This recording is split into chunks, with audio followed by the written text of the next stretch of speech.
네, 안녕하세요. 아산정책연구원 이재현입니다. 오늘은 이 옆에 있는 김민주 연구원과 같이 작성한 같은 듯 다른 뉴질랜드와 호주의 인태 전략, 한국에 대한 함의라는 제목의 이슈 브리프에 대해서 좀 말씀을 드리겠습니다. 잘 아시는 것처럼 호주하고 뉴질랜드는 한국의 전통적인 우방이기도 하고 또 긴밀히 협력해온 파트너고 지역의 다자 협력에서 같이 파트너로 여러 다자 협력에서 참여를 하고 있습니다. 또 최근에는 뭐 AP4라든지 이런 새로운 소다자 틀에서 협력을 하고 있는 국가로 알려져 있습니다. 그런데 우리가 흔히 생각하기에 뉴질랜드하고 호주하고 같은 앵글로색슨 계열의 국가이고 비슷한 지역에 위치하고 있기 때문에 상당히 유사한 대외 정책이나 전략적 입장을 가지고 있을 것이다 라고 생각하기 쉬운데, 실제로 각 국가의 정체성으로부터 따져 들어가면은 반드시 호주와 뉴질랜드의 대외 정책이나 인도태평양 전략이 같은 건 아니다 라는 생각이 들고요. 그래서 한국이 이 두 국가에 대해서 대외 정책을 펼칠 때 이런 차이점에 대해서 좀 많이 생각을 하면서 서로 차별화된 접근을 펴야 될 것이다 라는 내용으로 이슈 브리프를 작성을 했습니다. 그래서 그 내용을 간단하게 말씀드리기 위해서 김민주 연구원과 제가 좀 질의응답하는 식으로 이야기를 좀 풀어보려고 합니다. 먼저 첫 번째로, 김민주 연구원, 뉴질랜드라는 국가가 가지고 있는 문화적인 정체성은 어떤 것이고, 그것이 지금까지 어떻게 발전해 왔는지 좀 이야기를 해주세요.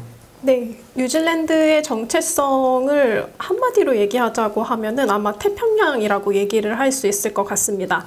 뉴질랜드는 자국이 원주민인 마오리족과 식민지 시대 영국 및 유럽 두 개의 문화, 바이컬처에 기반하고 있고, 그리고 마오리족의 출신지인 남태평양의 폴리네시아에 근간을 둔 태평양 국가라고 얘기를 하고 있습니다.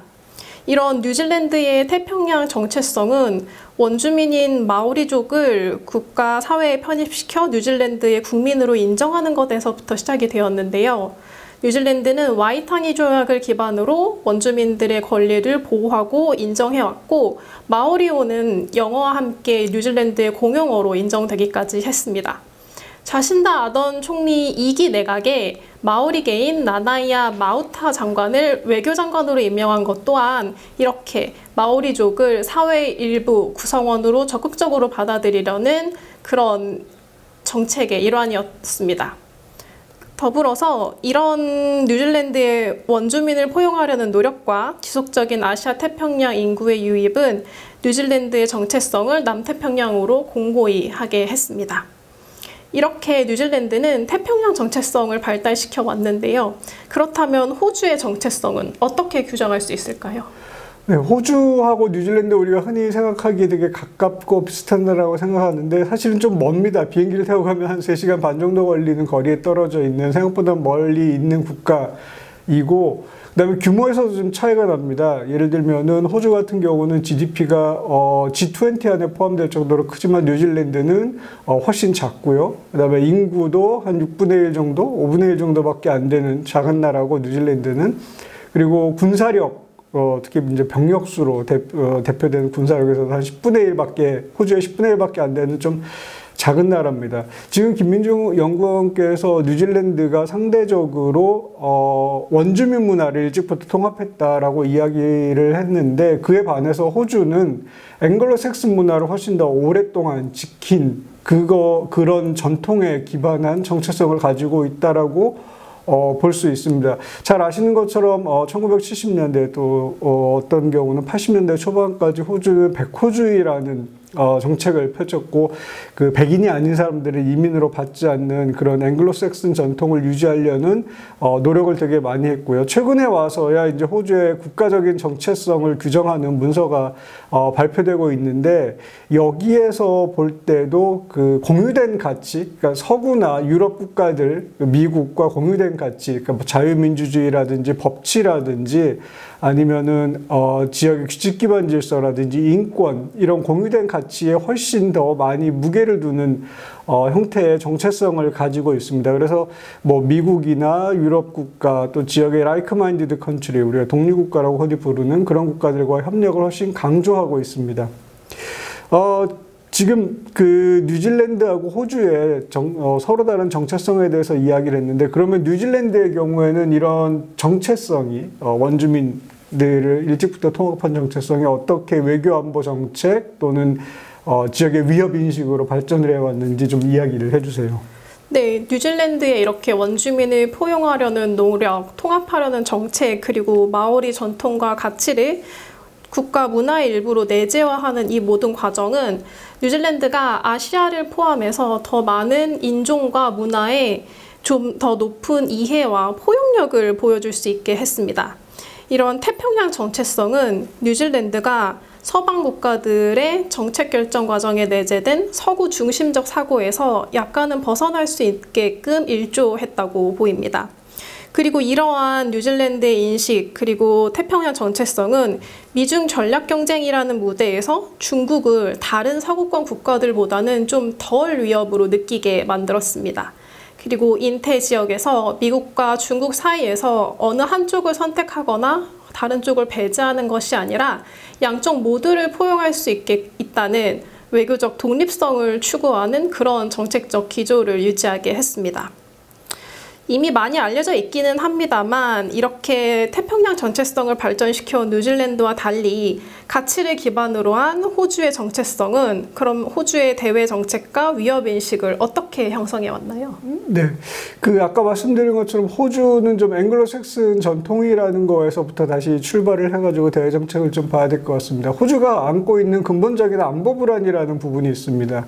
그래서 앵글로색슨 전통을 다시 한번 이야기하는 이유는 호주라는 국가는 기본적으로 영국을 과거에 모국으로 했었고 영국으로부터 엄청나게 멀리 떨어진 위치에 혼자 떨어져 있는 국가고, 그런 것 때문에 주변에서 누군가 호주의 안보를 같이 책임져 줘야 된다라는 생각을 되게 많이 하게 됐고요. 또 지정학적으로 봐도 그 커다란 섬으로 만들어진 나라인데 인구는 2,500만밖에 안 되고, 따라서 자신들의 해안선이나 국토를 지킬 수 있는 인구가 충분하지 않고 밖으로부터 외적이 침입한다면 이걸 어떻게 막아낼까라는 늘 그런 안보 불안을 가지고 있거든요.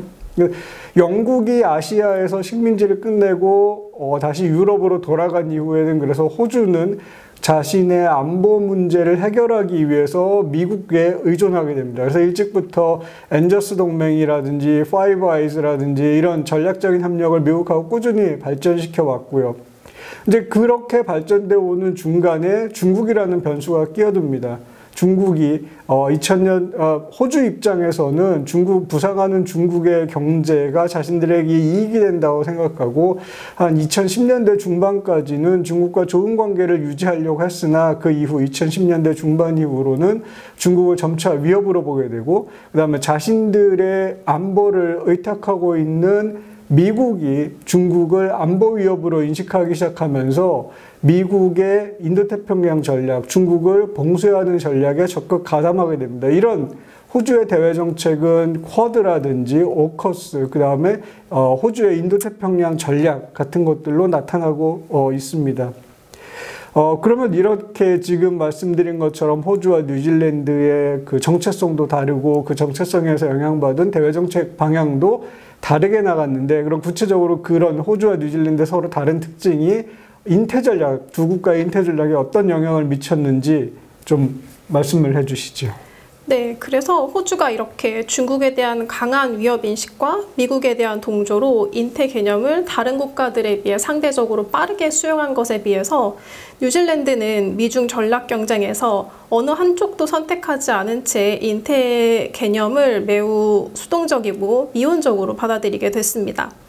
호주가 2010년대를 전후해서 학계를 중심으로 인도태평양 개념에 대해서 언급한 것을 시작해서 2013년 그리고 2016년 국방백서에서도 인도태평양이라는 개념이 지속적으로 언급된 것과 달리 뉴질랜드는 2018년까지도 인도태평양이라는 개념이 뉴질랜드 내에서 큰 반향을 불러일으키지 않는다고 얘기할 정도였습니다.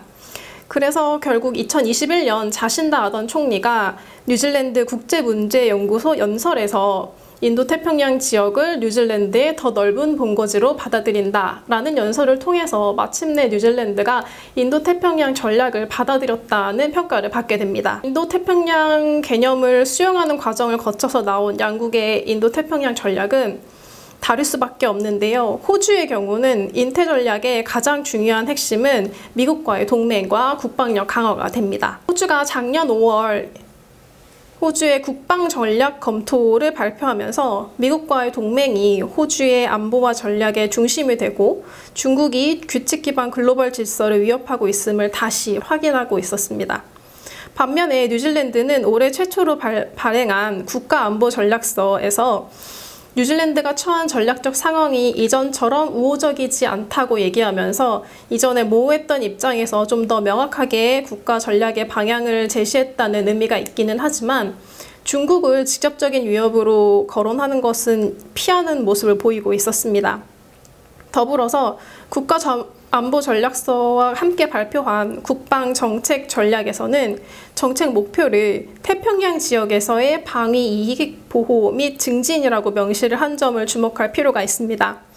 뉴질랜드가 인태 지역을 전략적 무대로 받아들이기는 했지만 그래도 가장 중요한 것은 태평양 지역이라는 것을 강조하고 있기 때문입니다. 이렇게 호주와 뉴질랜드의 차이점에 대해서 얘기를 해봤는데요.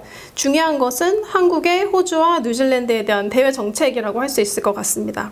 이렇게 같은 듯 다른 두 국가에 우리나라가 어떻게 차별적으로 접근을 할 수 있을까요?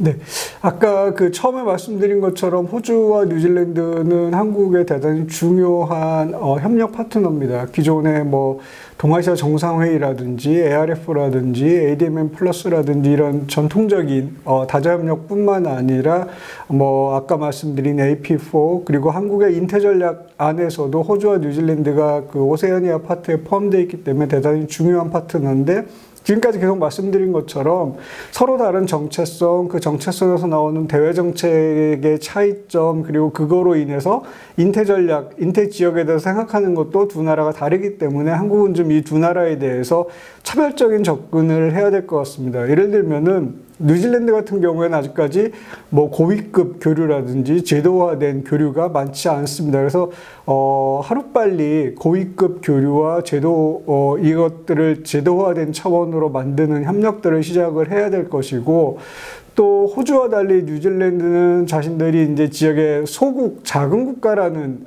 인식을 되게 강하게 가지고 있습니다. 그래서 강대국 경쟁 속에서 지역의 중소국가의 이익은 무엇인가, 지역의 중소국가의 전략적 자율성을 어떻게 확보할 것인가라는 방향의 협력이 뉴질랜드랑은 가능할 것 같고요.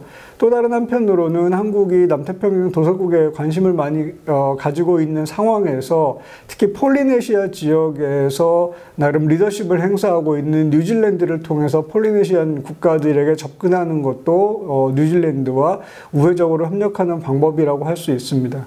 반면에 호주 같은 경우는 뉴질랜드와는 좀 다른 전략적인 입장을 보이기 때문에 한국하고 협력할 수 있는 분야는 지역의 규칙 기반 질서라든지 지역의 국방 안보 문제, 그리고 방위산업 같은 문제들에서 협력을 할 수 있고, 또 호주의 경제 규모를 볼 때 또 지역의 많은 ODA도 공유하고 있으니까 지역의 공공재를 공급하는 데 있어서 한국과 호주가 손을 잡고 노력하는 그런 방향의 협력도 가능하리라고 생각이 됩니다.